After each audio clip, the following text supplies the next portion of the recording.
the center of the diagonal cross, which divides the space around the man into 4 parts that have volume, meaning that in front of him, behind, and on each side of him, there are 4 triangle-shaped spaces. These areas are zones of aspects. The human body also emits the so-called biosphere. The biosphere is non-uniform because the frequency emitted by the brain differs from the frequency of other organs, such as kidneys or liver. That's why the biosphere of the human being is multicolored. Now, let's take a closer look at the detached top of the pyramid.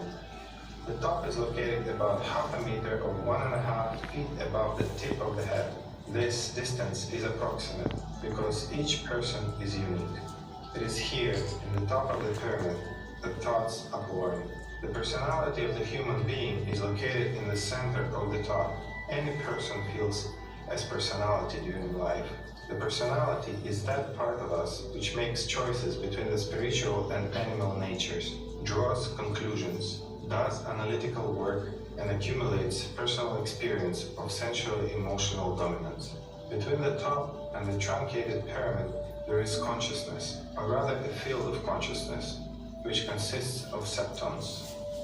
The top of the pyramid is kind of an antenna, which constantly receives thoughts. Thoughts, in their turn, are waves coming from the outside. The process of emergence of thoughts in the human consciousness can be roughly divided into 3 stages. Thoughts attack or excite the membrane structure of the top of the pyramid.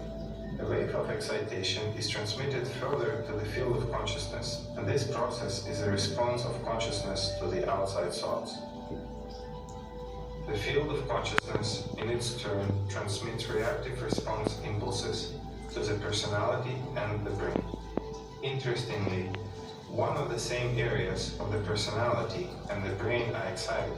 At the same time, the septon activity of the consciousness field increases. At the third and final stage, the human brain sends a response impulse to the personality through the septon field of consciousness. Here's how this process looks.